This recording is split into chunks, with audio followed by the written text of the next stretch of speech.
नमस्ते और धनंजय कुमार की ओर से स्वागत है एक और बहुत ही दिलचस्प और हम में से कुछ के लिए चौंकाने वाला विषय, बुद्धिमान बच्चों को बढ़ाने के लिए जो है प्रक्रिया सीखने की।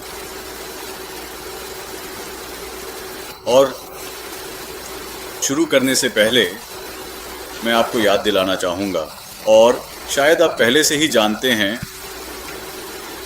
कि यह व्यावहारिक रूप से असंभव है सब कुछ जानना। मैंने व्यक्तिगत रूप से या साहित्य के माध्यम से ऐसे किसी व्यक्ति से मुलाकात नहीं की है जो सब कुछ जानता हो। उनके पास हमेशा कुछ न कुछ जानने के लिए बाकी रहता है, क्योंकि मानव मस्तिष्क सीमित है। कुछ मस्तिष्क व्यापक, बड़े, अधिक बुद्धिमान होते हैं, कुछ कम। लेकिन किसी भी स्थिति में मस्तिष्क की कुछ सीमाएं होती हैं। मस्तिष्क को यह जानने में कठिनाई होती है जो कुछ भी पहले से मौजूद था। मस्तिष्क तस्वीर में आया। मानव मस्तिष्क, मानव प्रजाति सृजन की प्रक्रिया में बहुत बाद में आई।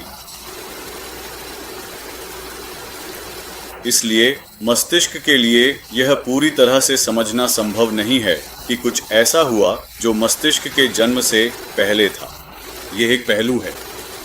और दूसरा पहलू यह है कि ब्रह्मांड या बहुब्रह्मांड या संपूर्ण सृष्टि इतनी विशाल है कि हम केवल एक छोटा सा प्रतिशत, एक छोटा सा अंश जानते हैं जो कुछ भी मौजूद है। यहाँ तक कि भौतिक दुनिया में, भौतिक जगत में ब्रह्मांड का बहुत सा हिस्सा हमारे लिए अज्ञात है। हमारी कल्पना इतनी बड़ी नहीं है, इतनी गहरी नहीं है। हमारे पास देखने के लिए तकनीक और उपकरण नहीं है। तो हमें पहले खुद को संतुष्ट करना होगा उन चीज़ों से जो हम जान सकते हैं, जो आमतौर पर उससे अधिक होती हैं जो हम जानते हैं। जो हम जानते हैं वह उससे कम है जो हम जान सकते हैं। तो चलिए उन चीज़ों का पीछा करते हैं जो हम जान सकते हैं और सीमा को बढ़ाते रहते हैं। सीमा को बढ़ाते रहिए। तो इसके परे एक और सीमा है जो हम खुद के लिए ही बनाते हैं। और पहला ये है,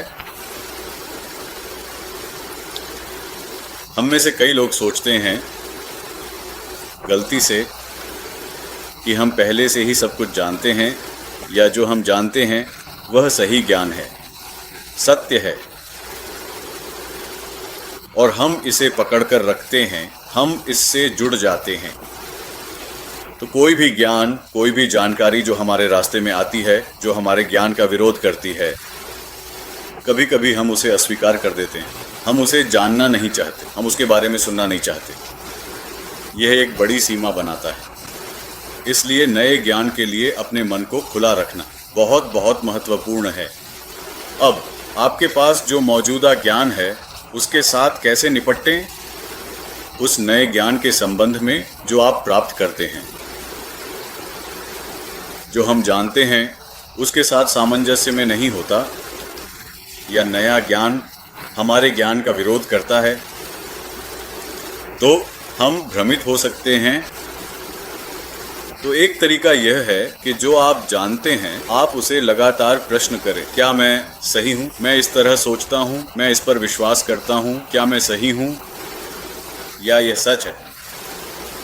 तो समय के साथ यह प्रश्न करना आपके पास जो गलत ज्ञान है उसे समाप्त कर देगा। अगर आप भाग्यशाली हैं तो ऐसा होगा। दूसरी बात, आप अपने मन, अपने दृष्टिकोण को नए ज्ञान के लिए खुला रखते हैं, भले ही वह आपके मौजूदा ज्ञान के विपरीत हो।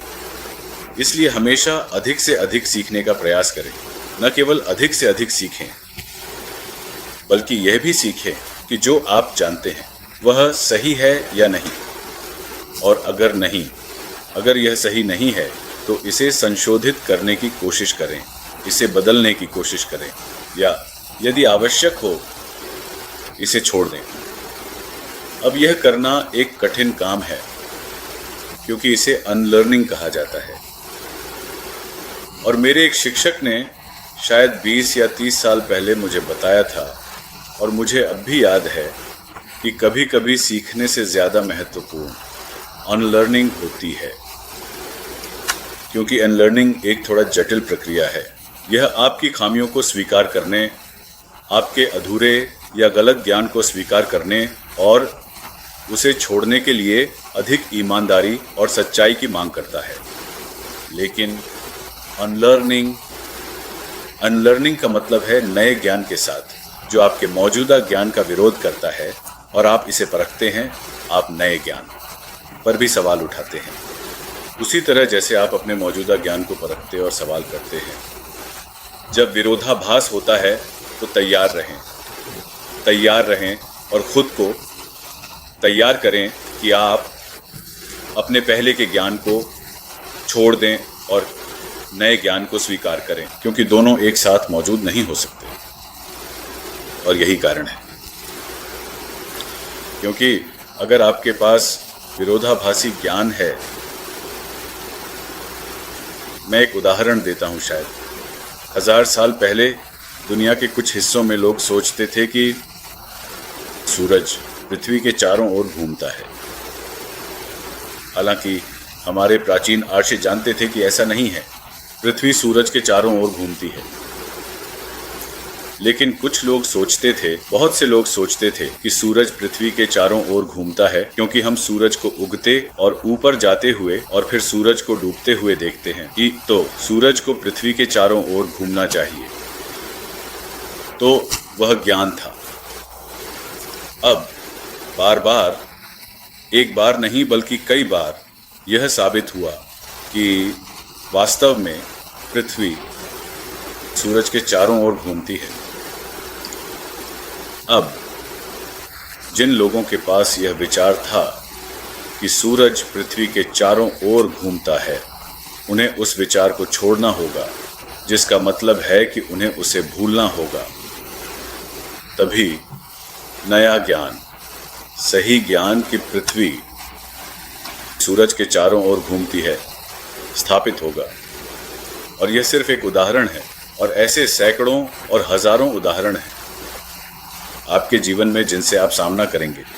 इसलिए भूलने के लिए तैयार रहें, जो अधिक सीखने के लिए एक बहुत महत्वपूर्ण कौशल और दृष्टिकोण है, और ज्ञान और समझ का अधिक उच्च स्तर। तो मैं यह भी उल्लेख करना चाहूँगा कि इस चैनल पर आपको सैकड़ों वीडियो मिलेंगे, कई अलग अलग विषयों पर। और मैं ये दावा नहीं करता कि प्रत्येक विषय पर मैं आपको एक बहुत ही पूर्ण और संपूर्ण व्याख्या दे सकता हूँ, क्योंकि यह संभव नहीं है। हम छोटे वीडियो बना रहे हैं, 5, 10, कभी-कभी 15 मिनट के, और किसी गंभीर विषय को लेकर उसके बारे में सब कुछ समझाना व्यावहारिक नहीं है, कम से कम मेरे लिए। लेकिन मैं आपको आश्वस्त कर सकता हूं कि कुछ टिप्पणियां जो मैं करता हूं, वे ईमानदारी से इस इरादे से होती हैं कि वे आपको कुछ संकेत, कुछ सुझाव देंगे कि विषय को कैसे अपनाना है।